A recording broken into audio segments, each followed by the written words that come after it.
Hello everyone, this is me Suruchi welcoming you all to my channel SST by Suruchi. So students, Geography chapter 1 start हो चुका है, Resources and Development, class 1 complete हो चुका है.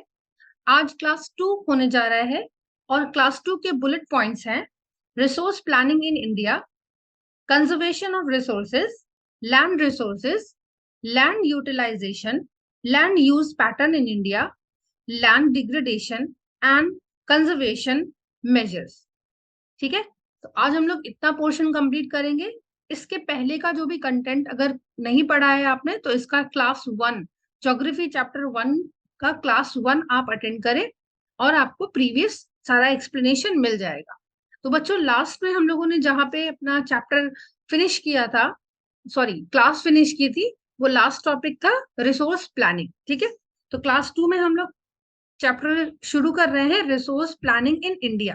ठीक है, तो पहले मैं आपको ये बता दूं, रिसोर्स प्लानिंग जो कि हमने पढ़ा है कि कंट्री में रिसोर्सेज के वेस्टेज को रोकने के लिए हमें प्लानिंग करने की जरूरत है. ठीक है, तो इंडिया में ये रिसोर्स प्लानिंग कैसे प्रोसेस में आती है. ठीक, अगर हमें रिसोर्स प्लानिंग करनी है इंडिया में तो कैसी प्रोसेस को फॉलो करना पड़ेगा. First of all it is written here, resource planning is a complex process. क्यों कॉम्प्लेक्स है? क्योंकि 3 स्टेप्स इसमें फॉलो करने ही पड़ते हैं.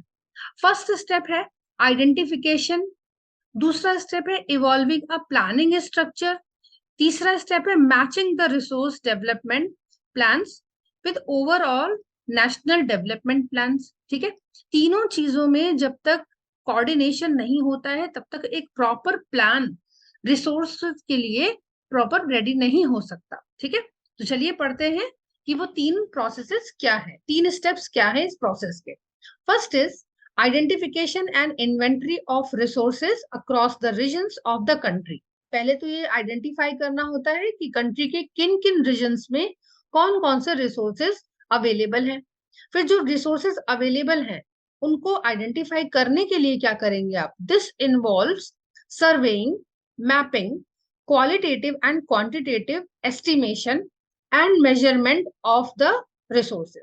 ठीक है, आपको क्वालिटी चेक करनी होती है, क्वांटिटी जाननी होती है और मैपिंग करते हैं, आप सर्वेइंग करते हैं, तब जाके आपको पता चलता है, आप आइडेंटिफाई कर पाते हैं कि किस रीजन में कौन सा रिसोर्स अवेलेबल है. Second point, evolving a planning structure endowed with appropriate technology, skill and institutional setup. कोई भी प्लानिंग अगर आप कर रहे हैं तो वो एक बिल्कुल सटीक प्लानिंग होनी चाहिए, मतलब अपनी तरफ से पूरी 100% सही अप्रोप्रिएट प्लानिंग हो. उसके लिए क्या चाहिए? अप्रोप्रिएट टेक्नोलॉजी चाहिए, प्रॉपर स्किल चाहिए, प्रॉपर इंस्टीट्यूशनल सेटअप चाहिए, जिससे कि आप उस प्लान को, रिसोर्स डेवलपमेंट प्लान को प्रॉपरली इंप्लीमेंट कर सके. Third, matching the resource development plan. ये नहीं कि जो भी आपने रिसोर्स डेवलपमेंट प्लान बनाया है वो नेशनल डेवलपमेंट प्लान के साथ ओवरऑल मैच करना चाहिए, यानी उसका तालमेल होना चाहिए. ऐसे नहीं कि आपने हवा में कुछ भी हाइपोथेटिकली प्लान बना करके प्रेजेंट कर दिया और उसको इम्प्लीमेंट कर दिया जाएगा, नहीं. ठीक है, तो ये 3 स्टेप्स इस कॉम्प्लेक्स प्रोसेस में. कौन सी कॉम्प्लेक्स प्रोसेस? रिसोर्स प्लानिंग की कॉम्प्लेक्स प्रोसेस के 3 इंपॉर्टेंट स्टेप्स है. बच्चों, ये एक शॉर्ट क्वेश्चन भी है तो आप यहाँ पे इसको क्वेश्चन की तरह भी फॉर्म कर सकते हैं. Explain the resource planning in India. ठीक है, चलिए आगे बढ़ते हैं. India has made concerted efforts for achieving the goals of resource planning right from the first 5-year plan launched after independence. ठीक है, इंडिया हमेशा से अवेयर रहा कि रिसोर्स प्लानिंग के लिए हमें एफर्ट करने चाहिए. शुरू से ही उसने एफर्ट किए.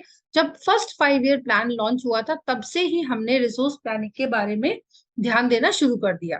The availability of resources is a necessary condition for the development of any region, but mere availability of resources in the absence of corresponding changes in technology and institutions may hinder development.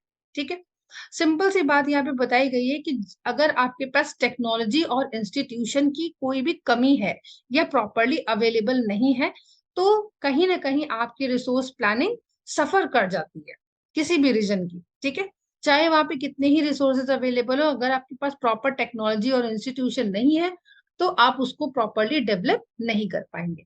There are many regions in our country that are rich in resources, but these are included in economically backward regions. ये बड़ी irony देखने को मिलती है. ऐसे regions हैं हमारी country में जो रिसोर्सेज में तो रिच हैं, बट रिच होने के बावजूद भी इकोनॉमिकली बैकवर्ड रीजन्स में आते हैं. ठीक. On the contrary, there are some regions which have a poor resource base, but they are economically developed. अब ये कैसे होता है कि कुछ रीजन्स ऐसे हैं जहां पे रिसोर्सेज भी बहुत अच्छे नहीं है पर फिर भी वो इकोनॉमिकली प्रॉपरली डेवलप्ड है. तो ये एक कंट्रास्ट होता है. यही नीचे देखिए क्वेश्चन पूछा गया है, give reasons for such a situation. इसके रीजंस क्या हो सकते हैं? ठीक है. देखिए रीजंस दे रखे हैं यहाँ पे, ये पूरा आंसर है, ये पैराग्राफ जो है इसका आंसर है कि इंडिया में कुछ एरियाज जो रिसोर्सेज में पुअर हैं बट इकोनॉमिकली प्रॉपरली डेवलप्ड हैं, और कुछ एरियाज रिसोर्सेज में तो रिच हैं बट इकोनॉमिकली डेवलप नहीं है. तो उसका रीजन क्या है? सबसे पहला रीजन जो रिस्पॉन्सिबल है इस कॉन्ट्रास्ट सिचुएशन के लिए वो है कॉलोनाइजेशन. ब्रिटिश रूल इंडिया में. The history of colonization reveals that the rich resources in colonies were the main attraction for the foreign invaders. India की रिचनेस, रिसोर्स रिचनेस ही attraction था foreign invaders के लिए. ठीक है, यानी कि रिसोर्सेज को देखकर ही वो हमारी कंट्री में घुस आए थे. It was primarily the higher level of technological development of the colonizing countries that helped them to exploit resources of their regions and establish their supremacy over the colonies. अब वो हमारे ऊपर सुप्रीमेसी क्यों apply कर पाए? क्योंकि उनके पास वो higher level of technological developments थे, कि क्योंकि वो पहले से ही डेवलप थे, इसलिए उनके लिए दूसरी कंट्री में कहीं भी रिसोर्सेज को एक्सप्लॉइट करना आसान था. और इसी तरीके से उन्होंने अपनी सुप्रीमेसी स्टैब्लिश की थी दूसरी कंट्रीज में. सपोज करो इंडिया पर ब्रिटिशर्स ने अपनी सुप्रीमेसी इंपोज करी, तो कैसे करी? क्योंकि वो टेक्नोलॉजिकली भी इतने सुपीरियर थे कि वो हमें किसी भी तरीके से एक्सप्लॉइट कर सकते थे. Therefore, resources can contribute to development only when they are accompanied by appropriate technological development and institutional changes. बच्चों, शुरू में चैप्टर 1 जब हम लोगों ने शुरू किया था क्लास 1 में, तब हम लोगों ने एक ट्राइंगल पढ़ा था, है ना? नेचर, इंस्टीट्यूशन और टेक्नोलॉजी, बीच में था ह्यूमन बीइंग. वो वही चीज यहाँ पे बताई जा रही है कि कहीं भी अगर रिसोर्सेस का कंट्रीब्यूशन चाहिए तो अच्छा डेवलपमेंट चाहिए. डेवलपमेंट कौन सा डेवलपमेंट चाहिए? एप्रोप्रिएट टेक्नोलॉजिकल डेवलपमेंट चाहिए और इंस्टीट्यूशनल चेंजेस. समय समय पर इंस्टीट्यूशनल चेंजेस जरूरी है, वही पुराने ढर्रे पर आप काम नहीं कर सकते हैं. India has experienced all this in different phases of colonization. हाँ, कॉलोनाइजेशन का भाई बुरा इम्पैक्ट तो था ही, हमारे रिसोर्सेज एक्सप्लॉइट किए गए, मगर उनके आने से ही हमारे पास टेक्नोलॉजिकल डेवलपमेंट भी हमें मिला. ठीक है. Therefore, in India, development in general and resource development in particular does not only involve the availability of resources, but also the technology, quality of human resources, and the historical experience of the people. आज की date में हमारे पास resources के development के लिए वो सारी चीजें अवेलेबल है, चाहे वो रिसोर्स हो, चाहे वो टेक्नोलॉजी हो, चाहे क्वालिटी ऑफ ह्यूमन रिसोर्स हो. भाई ह्यूमन रिसोर्स की क्वालिटी, कौन से ह्यूमन इस रिसोर्स को निकाल के यूटिलाइज करने लायक हैं, या उसका कैसा इस्तेमाल करेंगे, उसको कैसे प्लान तरीके से यूज करेंगे, ये सारी चीजें हमें पता होनी चाहिए. आज हमें पता है तो इंडिया में प्रॉपर डेवलपमेंट पॉसिबल हो पाया है. ठीक है. नेक्स्ट टॉपिक हम लोग देखते हैं कंजर्वेशन ऑफ रिसोर्सेज. प्लानिंग तो कर ली, इम्प्लीमेंट भी कर सकते हैं. अब अगर रिसोर्सेज को कंजर्वेशन क्यों जरूरी है, कंजर्व करना क्यों जरूरी है? Resources are vital for any developmental activity, but irrational consumption and overutilization of resources may lead to socio-economic and environmental problem. बेटा मैंने ये हाईलाइट इसलिए कर रखा है कि ये स्टेटमेंट क्वेश्चन बनता है. ठीक है. अब ये स्टेटमेंट क्या कह रहा है कि रिसोर्सेज डेवलपमेंटल एक्टिविटी के लिए बिल्कुल इंपॉर्टेंट चीज है, एक वाइटल चीज है। मगर अगर इरेशनल कंजम्पशन किया गया, बिना प्लान के बिल्कुल खुले हाथों से कंजम्पशन किया गया और ओवर यूटिलाइज किया गया, तो यही रिसोर्सेस हमें सोशियो इकोनॉमिक और एनवायरमेंटल प्रॉब्लम्स में डाल देते हैं। जैसे आपको मालूम ही है, कहीं शॉर्टेज हो जाएगी और कहीं पे पोल्यूशन हो जाएगा उससे। ठीक है, तो यही एक्सप्लेनेशन आपको इस पैराग्राफ में दी जा रही है, इसमें आपको आंसर्स भी मिल जाएगा, इसी स्टेटमेंट के एक्सप्लेनेशन के पॉइंट मिलेंगे। टू ओवरकम दीज प्रॉब्लम्स, देखो यहीं पे आंसर शुरू हो गया। इस प्रॉब्लम से निपटने के लिए क्या करें? Resource conservation at various level is important. ठीक है, इसीलिए कंजर्वेशन जरूरी है। This had been the main concern of the leaders and thinkers in the past. For example, Gandhi ji का स्टेटमेंट दिया है, इस पर भी क्वेश्चन बनता है। Gandhiji was very apt in voicing his concern about resource conservation in these words. Gandhi ji ने बिल्कुल सही तरीके से एक बात बोली, there is enough for everybody's need, not for anybody's greed. यानी कि nature has already provided to satisfy the needs of every person of the country, but nature has not provided that much quantity to satisfy the greed of anybody in the human race. ठीक है, लालच के लिए चीजें कम पड़ जाएंगी। ठीक है, मगर अगर जरूरत के लिए आपको चाहिए तो नेचर ने रिसोर्सेस में हर चीज प्रॉपरली प्रोवाइड कर रखी है।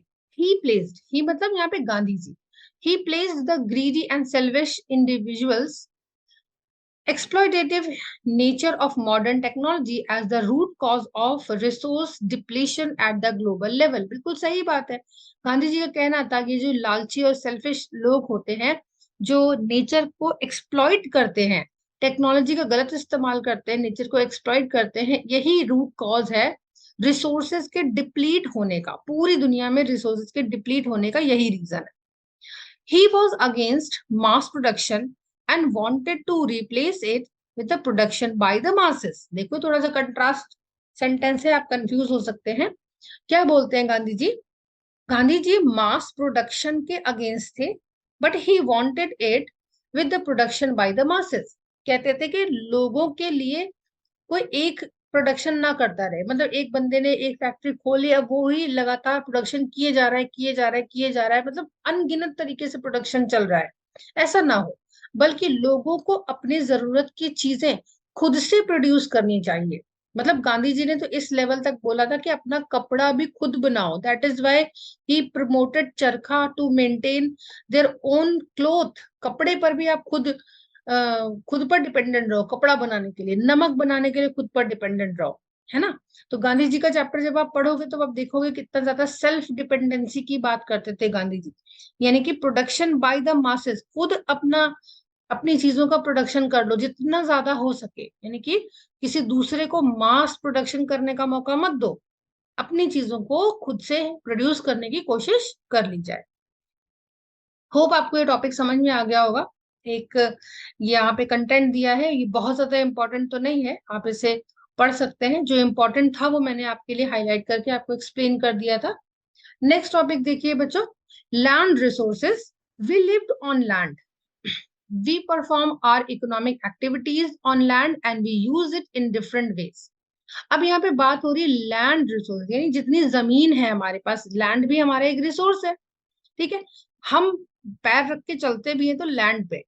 ठीक है, हमारे नॉर्मल जो दिनचर्या है वो लैंड पर परफॉर्म होती है। इस that is why all the economic activities, अलग अलग तरीके की जितनी भी एक्टिविटीज हैं, इकोनॉमिक एक्टिविटीज को यहाँ पे इंपॉर्टेंस दी गई है और लिखा गया है, वो सब लैंड पे परफॉर्म होती है।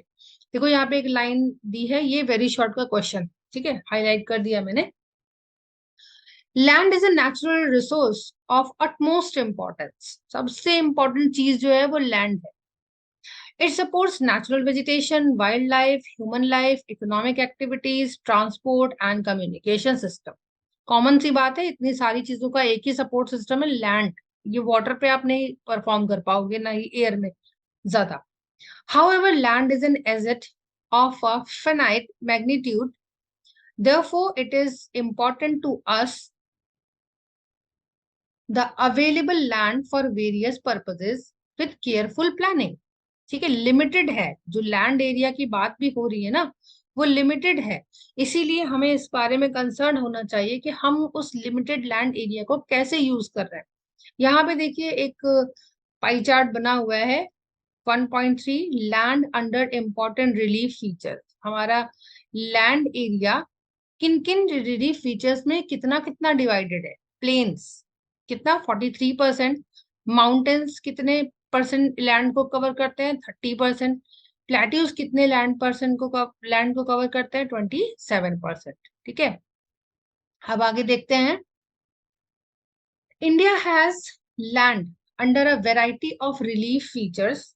इंडिया, अभी रिलीफ फीचर्स तो आपने ज्योग्राफी में भी पढ़ा है, 9th क्लास में पढ़ा है इंडिया के रिलीफ फीचर्स। जैसे कि क्या क्या रिलीफ फीचर्स है, mountains, plateaus, plains and islands. ये लैंड एरिया है सारा हमारा। ठीक, about 43% of the land area is plain. जो भी अंडरलाइन कर रहा है वो इंपॉर्टेंट पॉइंट है, आप भी उसको कर लो। विच प्रोवाइड, अभी जो लैंड एरिया प्लेन है 43%, उसका हम क्या यूज करते हैं।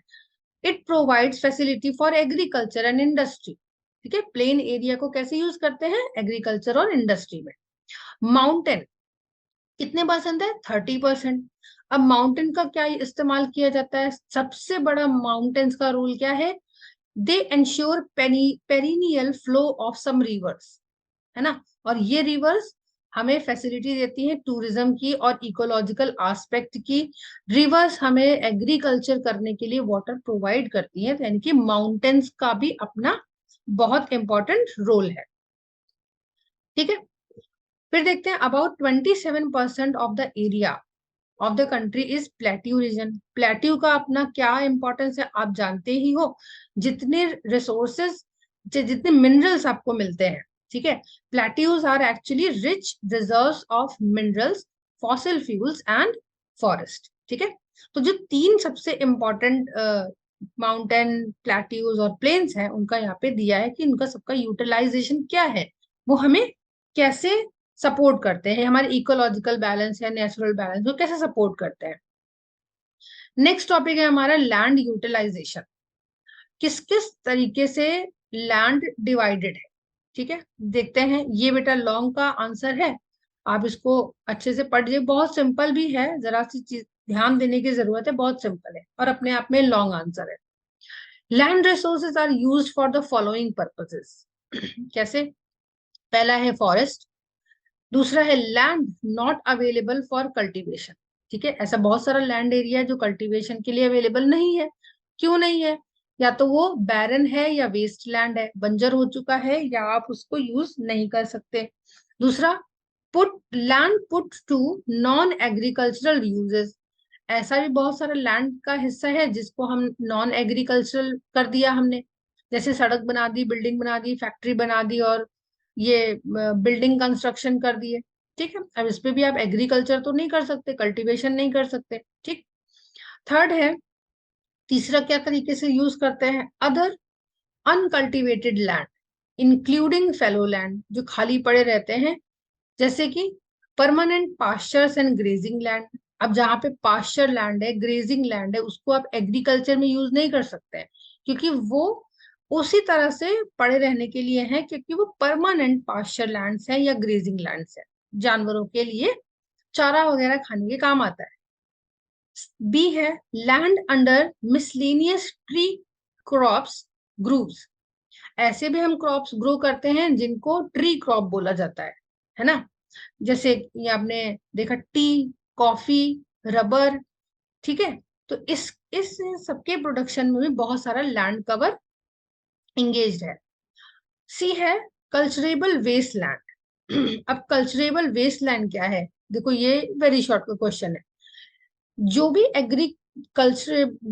एग्रीकल्चरेबल लैंड 5 साल से ज्यादा के लिए अनकल्टिवेटेड छोड़ दिया जाता है, उसको बोलते हैं कल्चरेबल वेस्ट लैंड। यानी कि आप कल्टीवेशन कर सकते हैं, मगर 5 साल से कुछ समय ज्यादा के लिए वो वेस्ट पड़ा है, क्योंकि आपने जानबूझकर उसको अनकल्टिवेटेड छोड़ रखा है।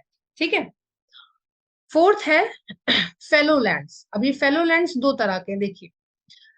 पहला है करंट फेलो, करंट फैलो क्या है? Left without cultivation for 1 or less than 1 agricultural year, एक ही साल या एक साल से कम के लिए उसको कल्टीवेशन के लिए के बिना आपने छोड़ रखा है कि नहीं करना मुझे इस पे, एक साल या 6-8 महीने हमें इस पे एग्रीकल्चर नहीं करना, तो वो एक तरह का फेलो लैंड है। दूसरा क्या है? B, other than current fallow, जो कौन है देखिए, left uncultivated for past 1 to 5 agricultural year, पिछले 1 से 5 सालों तक जिस लैंड एरिया पर जानबूझकर एग्रीकल्चर ना किया गया हो, उसको बोलते हैं अदर देन करंट फेलो। ठीक है, थोड़ा सा टेक्निकल है, इसको आप ऐसे समझ लीजिए, थोड़ा सा दिमाग में पॉइंट्स बना के, तो आराम से आप इसको आंसर के लिए लर्न कर सकते हैं। फिफ्थ, जो कि बहुत इंपॉर्टेंट है, नेट सोन एरिया, यानी टोटल कितने एरिया को, कितने जोग्राफिकल एरिया को हम हार्वेस्ट करते हैं। ठीक है, अब देखते हैं। Net sown area, the physical extent of land on which crops are sown harvested is known as net sown area. यानी कि सपोज करो ये पाई चार्ट देखो, इमेजिन करो कि ये एक पाई चार्ट है जिसपे आप बताओ कि 90% अगर लैंड पड़ा हुआ है, तो हमने कहा कि इस पे 70% पे हम एग्रीकल्चर करते हैं, तो हमारा नेट सोन एरिया क्या हुआ? 70%। ठीक है तो लैंड 90% पर हम एग्रीकल्चर कितने पर कर रहे हैं, इसको बोला जाता है नेट सोन एरिया। दूसरा देखते हैं, area sown more than once in an agriculture year plus net sown area is known as gross cropped area. ठीक है, अब ये क्या चीज है? ग्रॉस क्रॉप्ड एरिया क्या होता है? Area sown more than once, एक साल, एक एग्रीकल्चरल ईयर में आप एक से ज्यादा बार उस पर क्रॉप उगाते हैं, ग्रो करते हैं, तो उसको बोलते हैं क्रॉस क्रॉप्ड एरिया। यानी कि एक आपका फील्ड है जिसमें आपने एक ईयर, एक एग्रीकल्चरल ईयर में एक से ज्यादा बार क्रॉप को सो किया है, बोया है, तो उसको बोलेंगे ग्रॉस क्रॉप्ड एरिया। होप आपको ये समझ में आ गया हो। नेक्स्ट देखते हैं क्या लिखा है, land use pattern in India. अब देखो ये बहुत इंपॉर्टेंट चीज है, ये इस पे क्वेश्चन आता है, शॉर्ट का क्वेश्चन है, 3 मार्क का। The use of land is determined, हमारी कंट्री में लैंड यूज, हमारी कंट्री हो या कहीं भी हो, लैंड यूज पैटर्न दो ही तरीके का है, एक है फिजिकल फैक्टर और दूसरा है ह्यूमन फैक्टर। फिजिकल फैक्टर में क्या? Topography, climate, soil type. ठीक, ये एक फैक्टर है जो लैंड यूज को अफेक्ट करता है। दूसरा फैक्टर है ह्यूमन फैक्टर, यानी कि population, population density, technological capability and culture and traditions. किसी भी जगह के लैंड को क्या अफेक्ट करता है ज्यादा? फिजिकल फैक्टर और ह्यूमन फैक्टर। फिजिकल फैक्टर में क्या अफेक्ट करता है? Topography, climate, soil type. Human में क्या? Population density, technological capability and culture and tradition. ठीक, आप देखिए यहाँ पे बहुत बढ़िया सा एक पाई चार्ट कंपैरेटिव दे रखा है, इसको आप अपनी बुक में भी स्टडी करिएगा। ठीक है, एक जो ये लेफ्ट साइड पे दे रखा है, ये आपको कलर इंडिकेशन के साथ कुछ पॉइंट्स क्लियर कर रहा है, जैसे कि फॉरेस्ट, ये 100% अगर लैंड एरिया है। ठीक है, ये किस ईयर का है? 1960 से 1961 का है, और फिर ये 2014 से 2015 तक का है। ठीक है, अच्छा देखो यहाँ पे आप कंफ्यूज मत होना, कुछ बुक्स न्यू एडिशन भी हो सकती हैं, यहाँ पे ईयर चेंज होगा। ठीक है, और थोड़ा सा डेटा भी चेंज हो सकता है, तो आपकी एनसीईआरटी जिस ईयर के एडिशन की है, आप वही डेटा समझ लीजिए, उसमें कोई भी नुकसान नहीं है कि मैम आपने जो पढ़ाया था वो तो डेटा पुराना था और मेरा वाला तो नया है।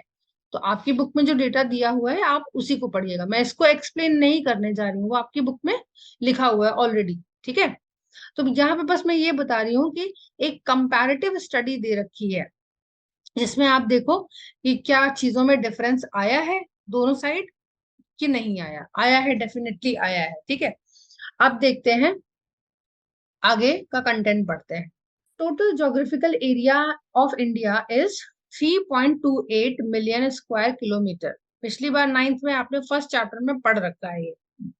ठीक है, land use data however is available only for 93% of the total geographical area केवल 93% लैंड एरिया का डेटा अवेलेबल है, because the land use reporting for most of the north east states except Assam has not been done fully.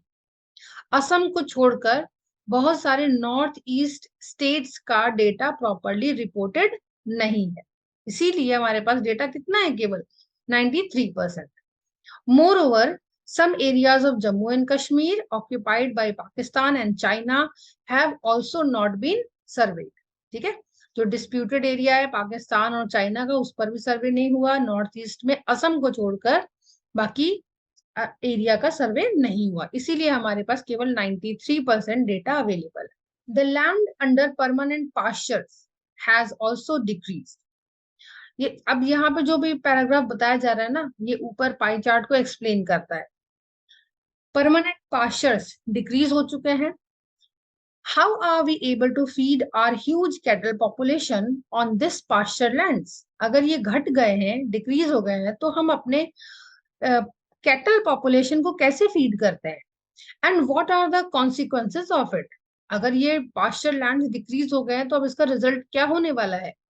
Most of the other than the current fallow lands are either of poor quality or the cost of cultivation of such land is very high. ठीक है, जो छूटे पड़े हैं 5 साल से, जहां cultivation नहीं हुआ, उसका रीजन बताया जा रहा है, या तो उसको रेडी करने की कॉस्ट बड़ी हाई है, या हमें वहां पे रिसोर्सेज अवेलेबल नहीं। Hence these lands are cultivated once or twice in other 2 or 3 years, and if these are included in the net zone area, then the percentage of NSA in India comes to about 54% of the total reporting area. अगर fellow lands को भी हम regular net sown area में convert कर दें किसी भी तरह से, उसमें प्रोडक्टिविटी इंक्रीज करके या टेक्नोलॉजिकल हेल्प दे करके, जैसे भी कर दें, अगर हम उसको नेट जोन एरिया में कन्वर्ट कर देते हैं, तो हमारे पास एरिया कितना हो जाएगा? 54%। The pattern of net sown area varies greatly from one state to another. ठीक है, ये तो पता ही होगा आपको, सब जगह एक जैसा नेट जोन एरिया नहीं है। It is over 80% of the total area in Punjab and Haryana, and less than 10% in Arunachal Pradesh, Mizoram, Manipur and Andaman and Nicobar। यानी कि हरियाणा और पंजाब जैसे एरियाज में 80% एरिया एग्रीकल्चर में यूज हो जाता है, मगर ये जो स्टेट्स के नाम दिए, अरुणाचल प्रदेश, मिजोरम, मणिपुर, अंडमान एंड निकोबार, यहाँ केवल 10% यूज होता है। ठीक है, तो ये वेरी करता है हर स्टेट में अलग अलग। Forest area in the country is far lower than the desired 33% of the geographical area। Forest तो हमारे वैसे ही बहुत ज्यादा घट चुके हैं। ये डेटा किसने अवेल कराया है? As it was outlined in the National Forest Policy 1952। क्योंकि जब से नेशनल फॉरेस्ट पॉलिसी लगी है, तब से कम होते चले जा रहे हैं forest areas. It was considered essential for maintenance of the ecological balance। Forest का बरकरार रहना हमारे इकोलॉजिकल बैलेंस के लिए बहुत जरूरी है। The livelihood of millions of people who live on fringes on these forest depends upon it. ऐसे बहुत से एरियाज के लोग हैं अभी जो कि फॉरेस्ट पर ही डिपेंडेंट है। A part of the land is termed as waste land and land put to other non agricultural uses. Wasteland includes rocky, arid and desert areas, and land put to other non-agricultural uses includes settlements, roads, railways, industries, etc। ठीक है, agricultural and non agricultural areas के बारे में बताया गया है कि non agricultural uses में वेस्टलैंड पड़े हुए हैं जिनका कोई यूज नहीं हो रहा। वेस्टलैंड में जनरली क्या आप एग्रीकल्चर कर पाओगे, क्योंकि ये रॉकी है, एरिड और डेजर्ट एरिया को बिलोंग करते हैं। और नॉन एग्रीकल्चरल एरिया को आप यूज कैसे कर सकते हैं? सेटलमेंट, यानी कि रहने के लिए घर, बिल्डिंग, सोसाइटीज बना सकते हैं, रोड्स, रेलवे, इंडस्ट्रीज, ये सब लगा सकते हैं, बाकी उस पर एग्रीकल्चर नहीं हो सकता। Continuous use of land over a long period of time without taking appropriate measure to conserve and manage it has resulted in land degradation. लंबे समय तक अगर आप इन एरियाज को यूं ही उनके हाल पे छोड़ देते हैं तो वहीं से शुरू हो जाता है लैंड डिग्रेडेशन. ठीक है. This in turn has serious repercussion on society and the environmental. बिल्कुल पलट के इसका जो रिजल्ट आएगा वो बहुत ही बुरा होगा सोसाइटी और एनवायरमेंट के लिए. ठीक है. लास्ट पार्ट आज की क्लास के लिए है land degradation and conservation measures. जो लैंड डिग्रेड हो रहा है, डिग्रेड होने का मतलब लैंड की क्वालिटी खराब हो रही है, उसके बारे में पढ़ेंगे. और कंजर्वेशन मेजर्स, कैसे कंजर्व किया जाए. We have shared our land with the past generations and will have to do so with the future generation too. हम जो लैंड यूज कर रहे हैं वो हमें पास्ट से मिला है और आज हम जो यूज करेंगे वो हमें फ्यूचर जनरेशन को हैंड ओवर करना है. तो हमें देख लेना पड़ेगा कि हमें सही मिला था तभी हम अभी तक यूज कर पा रहे हैं. अगर हम आज खराब कर देंगे तो फ्यूचर जनरेशन को क्या हैंड ओवर करेंगे. 95% of our basic needs for food, shelter and clothing are obtained from land. यानी कि चाहे जितनी टेक्नोलॉजी आपकी आगे बढ़ जाए, चाहे आप जितने ही ज्यादा एडवांस हो जाए, बेसिक जरूरतों के लिए आपको लैंड की ही जरूरत पड़ेगी. तो उसको तो प्रोटेक्ट करना बहुत ही जरूरी है. Human activities have not only brought about degradation of land but have also aggravated the pace of natural force to cause damage to land. न केवल ह्यूमन एक्टिविटीज ने लैंड को डिग्रेड किया है बल्कि बेचारे नेचुरली लैंड को हील होने का प्रोसेस भी स्लो कर दिया है. ठीक है. सम ह्यूमन एक्टिविटीज, अब कौन कौन सी ह्यूमन एक्टिविटीज है जो बहुत प्रॉब्लम क्रिएट करती है, जैसे deforestation, overgrazing, mining and Kwaring. ये वो सिग्निफिकेंट चीजें हैं जिनकी वजह से लैंड डिग्रेडेशन ज्यादा होता है. अब ये जो पैराग्राफ आपको यहाँ पे दिखाया जा रहा है ये पूरा डेटा दे रहा है कि कंट्री के कौन कौन से स्टेट्स में लैंड डिग्रेडेशन किस रीजन से हुआ. ठीक है. ये मैंने हाईलाइट कर रखा है, आप इसको हाईलाइट कर लो. जैसे कि अभी पढ़ती हूं मैं. Mining sites are abundant after excavation work is complete, leaving deep scars and traces of overburdening. ये जितना भी एक्सकेवेशन किया जाता है, ठीक है, मिनरल्स को निकालने के लिए, वो एक तरह से बहुत बुरा हाल कर देता है लैंड एरिया का. In states like Jharkhand, Chhattisgarh, Madhya Pradesh and Odisha deforestation इन जगहों पर क्यों है? Due to mining have cause severe land degradation. ठीक है. वेरी शॉर्ट क्वेश्चन आ सकता है कि इन स्टेट्स में डिफॉरेस्टेशन का रीजन क्या है? वो है माइनिंग. फिर देखते हैं नीचे क्या लिखा है. स्टेट्स लाइक गुजरात, राजस्थान, मध्य प्रदेश, महाराष्ट्र, यहाँ पे लैंड डिग्रेडेशन का रीजन क्या है? Over grazing. यहाँ पे साइड में आप लिख लो, यहाँ पे लिख दो माइनिंग, यहाँ लिख दो ओवर ग्रेजिंग. ठीक है. अब यहाँ क्या है? States like Punjab, Haryana, western Uttar Pradesh, इन सब में लैंड डिग्रेडेशन का रीजन क्या है? ओवर इरिगेशन, हद से ज्यादा पानी का इस्तेमाल. Due to water logging leading to increase in salinity and alkalinity in the soil. देखो यहाँ ग्रीन बेल्ट पे रीजन डिफॉरेस्टेशन का क्या था? माइनिंग. फिर यहाँ पे क्या है रीजन? ओवरग्रेजिंग. फिर यहाँ क्या है रीजन? Over irrigation. ठीक है. 3 रीजन मिल गए आपको. चौथा रीजन देखते हैं, मिनरल प्रोसेसिंग. अब इतना मिनरल जो एक्सट्रैक्ट किया जाता है उसका प्रोसेसिंग होती है, जैसे grinding of limestone for cement industry, calcite and soap stone for ceramic industry. इससे जो एक क्वांटिटी जो होती है ना डस्ट की, वो एटमॉस्फेयर को डिग्रेड करती है. ठीक है. ये पॉइंट तो आपको पूरा ऐसे का ऐसा ही लिखना पड़ेगा. It retarded. अब ये जो डस्ट है ना, ये पानी को भी खराब करती है. It retarded the process of infiltration of water into soil after it settles down on the land. अगर पानी में इसको ऐसे का ऐसे ही जाने दिया तो क्या होता है? पानी के नीचे ये सारा सेटल हो जाता है जाके और लैंड एरिया को ये इनफर्टाइल कर देता है. In recent years industrial effluents as waste, industry से जितना कचरा निकलता है, जो एफिलेंट्स निकलते हैं एज अ वेस्ट, वो जाकर वाटर पोल्यूशन को इंक्रीज करते हैं, यानी वाटर को वहां से डिस्ट्रॉय करते हैं। ये पैराग्राफ बहुत इंपॉर्टेंट है क्वेश्चन आंसर के पॉइंट ऑफ व्यू से। आगे देखते हैं। There are many ways to solve the problems. अब ये पैराग्राफ आपको क्या बता रहा है? ये बता रहा है कंजर्वेशन मेजर्स। अब ये डिग्रेडेशन हुआ है तो इसको ठीक करने के तरीके क्या है, ठीक है, यहाँ पे लिख लो कंजर्वेशन मेजर्स।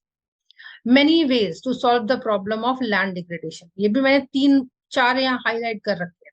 पहला तरीका क्या है लैंड लैंड डिग्रेडेशन को सॉल्व करने का? Afforestation and proper management of grazing. Afforestation का मतलब ज्यादा से ज्यादा पेड़ लगाए जाए। ग्रेजिंग का जानवरों के ग्रास को खाने का तरीका एक प्रॉपरली मैनेज तरीका बनाया जाए, ठीक है। Planting of shelter belts of plants लगाई जाए जिससे कि ओवर ग्रेजिंग को कंट्रोल करे। Stabilization of sand dunes, desert area में सैंड डून्स को स्टेबलाइज किया जाए थॉर्नी बुशेस लगा करके, ताकि जो लैंड डिग्रेडेशन है उसे बचाया जा सके। बीच बीच में चेक करते रहना चाहिए कि किसी एरिड एरिया का लैंड डिग्रेडेशन किस कंडीशन में है, ठीक है। Proper management of waste lands, ठीक है, जो भी लैंड अब वेस्ट हो चुका है जिसको अगर आप ठीक नहीं कर पा रहे हैं तो भी उसको प्रॉपरली मैनेज करिए, कोशिश करिए कि उसका सही इस्तेमाल हो। Disposal sorry control of mining activities, proper discharge and disposal of industrial effluents. जो भी इंडस्ट्रीज से वेस्ट निकलता है वो प्रॉपरली ट्रीट करके रन किया जाए किसी भी वाटर में, and can reduce land and water degradation in industrial and suburban areas, ठीक है। तो ये वो तरीके हैं, स्पेशली यहाँ पे 4 तरीके बताए गए हैं। Forestation and proper management of grazing, shelter belts of plants, proper management of waste lands, disposal of industrial effluents and waste after treatment. ये 4 तरीके बेसिकली हैं जिससे कि आप 4 नहीं, इसमें ये आप ऐड कर सकते हो ना, ये stabilization of sand dunes in the arid areas, ठीक है। 5 तरीके हैं जिनसे आप प्रॉपरली कंजर्वेशन कर सकते हैं, ठीक है, यानी कि एटलीस्ट स्टार्ट कर सकते हैं उस चीज को ताकि वो और ज्यादा वेस्ट होने से बच जाए। तो स्टूडेंट्स आज की क्लास में हम लोग यहीं तक अपना चैप्टर रोक रहे हैं। थर्ड क्लास जो मैं बनाऊंगी आपका थर्ड पॉडकास्ट, उसमें ये चैप्टर कंप्लीट हो जाएगा। उसमें हमने सॉइल्स के बारे में पढ़ेंगे। तो थर्ड पॉडकास्ट आपका केवल सॉइल का ही टॉपिक कवर करेगा, ठीक है। तो अभी के लिए इस चैप्टर को ठीक से रिवाइज कर लीजिएगा, फर्स्ट क्लास भी पढ़ लीजिएगा, सेकंड भी पढ़िएगा। जो आपको ना समझ में आया हो कमेंट बॉक्स में डाल दीजिएगा क्वेश्चन और क्वेरी, ठीक है। चलिए ठीक है, तब तक के लिए मेरे चैनल को लाइक करिए, सब्सक्राइब करिए, और जिसको भी नीड हो आप ये चैनल का लिंक या पॉडकास्ट का लिंक उसको फॉरवर्ड कर सकते हैं, ठीक है। मिलते हैं थर्ड और लास्ट क्लास ज्योग्राफी में, तब तक के लिए गुड बाय।